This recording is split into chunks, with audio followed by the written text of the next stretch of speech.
अमृत है हरि नाम जगत में। बोलिए। छोड़ विषय विष पीना क्या, भगवान के नाम को छोड़ करके विषयों के विष का पान क्या करना। ये विष क्या है, ये विषय क्या है? काम, क्रोध, लोभ, मोह, ईर्षा, मद, मत्सर, ये 6 विकार है, 6 विषय। इनका पान करना और भगवान के नाम का त्याग करना, यही सबसे बड़ी विपत्ति है। कुंती माता ने तो यही कहा कि मेरी जिह्वा एक दिन भी यदि भगवान के नाम का जप ना करे तो ऐसी जिह्वा का तो जलना ही अच्छा है। माता कुंती से कहा भगवान श्री कृष्ण ने, बुआ मेरे खाते में कहीं भी किसी को देने को दुख नहीं है। भैया पर ये दुख आता कहां से, क्यों मिलता है? बोले प्रत्येक मनुष्य अपने कर्म से सुख या दुख पाता है। हमारे यहाँ कर्म प्रधान है। कर्म प्रधान विश्व कर राखा, जो जस करई सो तस फल चाखा। जो जैसा करता है उसे वैसा ही फल मिलता है। कर्म की प्रधानता है। गीता में भी भगवान ने कहा कर्मण्यवाधिकारस्ते मां फलेषु कदाचन। तू बस कर्म कर, फल की चिंता मत कर। लेकिन व्यक्ति क्या करता है, जीव क्या करता है, पहले फल की चिंता करता है। इसके करने से फल कैसा होगा? कथा सुनने जाऊं तो कथा सुनने से मिलेगा क्या? व्यास जी आए हैं, हमको तो पैसा और ठग ले जाएंगे। अरे पैसा आप दो या न दो, भगवान की कथा सुनो। कथा भगवान की बड़ी अनुपम है और भगवान की कथा सुनने से ही आपको सच्चा फल मिलने वाला है। आपने लाखों करोड़ों की माया जोड़ के रखी होगी, लेकिन माया आपके संग जाने वाली नहीं है। अंत में तो भगवान का नाम ही आपके काम आने वाला है।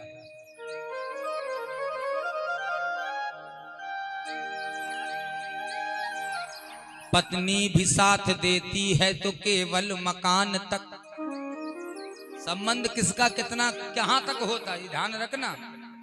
पत्नी का साथ कितना है पति के साथ? जिसके पीछे सारी जिंदगी इस पत्नी की चकचक सुनता ही रहा, बेचारा जीवन भर कुछ नहीं बोला, दिन रात पत्नी कुछ भी कहती रही, चुपचाप घर में बैठा रहा। अरे इसके घर मत चला जाइयो। अपने भैया के घर जाता है, इसको सारा धन दे के आता है, अपनी माता पिता की सेवा कर रहा है, मेरी बात नहीं मानता है। अरे महाराज, पत्नी का साथ कितना? पत्नी साथ देती है केवल मकान तक, और बेटी भी साथ निभाती है तो केवल कन्यादान तक। बेटी का साथ कितना? कन्यादान तक। लेकिन आजकल केवल कोई कन्यादान करता, कन्यादान आज कोई हो ही नहीं रहा, क्योंकि कन्याओं का विवाह ही नहीं होता। बड़ी अजीब बात है महाराज, कन्या का विवाह आजकल कोई करता नहीं है। कन्या तो केवल 9 वर्ष की होती थी, 9 वर्ष तक मात्र कन्या होती।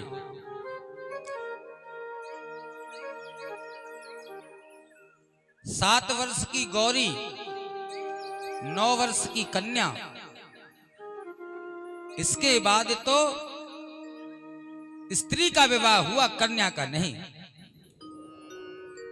पहले हमारे शास्त्र में बाल विवाह होता था, रोक लगी जिस पर बाल विवाह नहीं होना चाहिए। बाल विवाह होना नहीं चाहिए, ये सच है। लेकिन दान तो केवल कन्या का ही हो सकता है।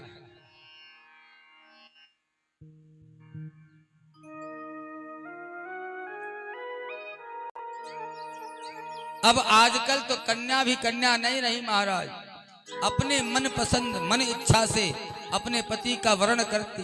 बोले पहले भी तो होते वर्ण, पहले भी तो स्वयंवर होते थे। स्वयं अपने वर का चुनाव करना कन्या को अधिकार में दिया जाता था। माता जानकी का विवाह करने के लिए स्वयंवर हुआ। चुनाव करने का अधिकार होता था, लेकिन वो पिता अनेक वरों को निमंत्रण देकर के चुन करके बुलाते थे और उनमें से चुनना अधिकार होता था कन्या का, योग्यता के आधार पर। बोले जैसे सीता स्वयंवर में धनुष रख गया, बोले इस धनुष को जो तोड़ देगा उसी से भैया का विवाह कराएंगे जानकी जी का। राजा आए, बड़े दूर दूर से राजा आए महाराज, धनुष को हिला तक ना सके, तोड़ना तो बहुत बड़ी बात है। आजकल ऐसी चुनौती कहीं है जाए, आजकल अगर मन इच्छा से विवाह करना तो ऐसी चुनौती लो ना पहले। ऐसी सामर्थ्य भी होनी चाहिए।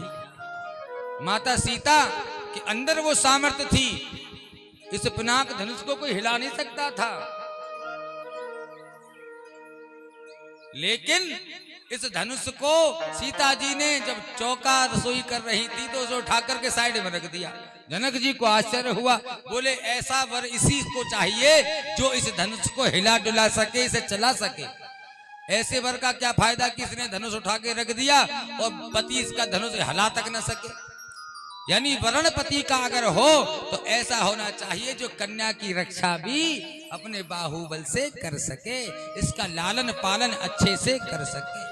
और प्रत्येक पिता अपनी कन्या के लिए अच्छे से अच्छा, योग्य से योग्य वर देखना चाहता है। कन्या तो आज भी ऐसी ही है, बेटी अपने पिता के कहने से विवाह कर लेती हैं, पूरे जीवन भर उसी को पति मान करके उसी की सेवा करती। लेकिन आज समय कन्यादान नहीं होता, कन्या का दान तो 9 वर्ष तक का होता है।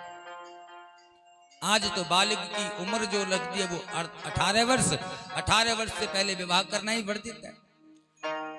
लेकिन अब से पहले, कुछ समय पहले ही विवाह हो जाया करते थे बाल्यकाल में ही, पर उनकी उम्र भी 12, 13 वर्ष, 14 वर्ष हुआ करती थी। 9 वर्ष की कन्या का दान तो अब से बहुत पहले समय हुआ करता था, कन्यादान उसी समय होता था।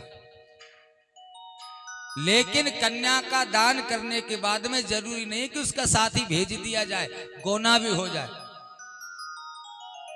विवाह का मतलब यह है कि जीवन में आह ना रहे, वाह वाह हो तो वो विवाह ही अच्छा विवाह होता है कि जिसकी जीवन पर्यंत वाह वाह होती रहे, और जिसके जीवन में आह आह होती रहे, ऐसे विवाह करने का क्या फायदा है।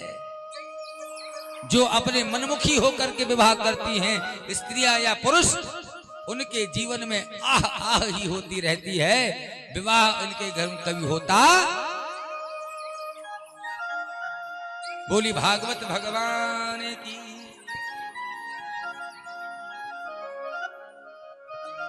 ये कुंती माता कन्याओं में गिनी गई है, 5 कन्या। लेकिन हम तो एक बात कहें आपसे, अब ये तो संभव नहीं कि बच्चे का विवाह कर दिया जाए शीघ्रता से। हम कहते भी नहीं कि आजकल शिक्षा देने का बहुत ही प्रावधान होना भी चाहिए, कन्या को शिक्षा बहुत जरूरी है।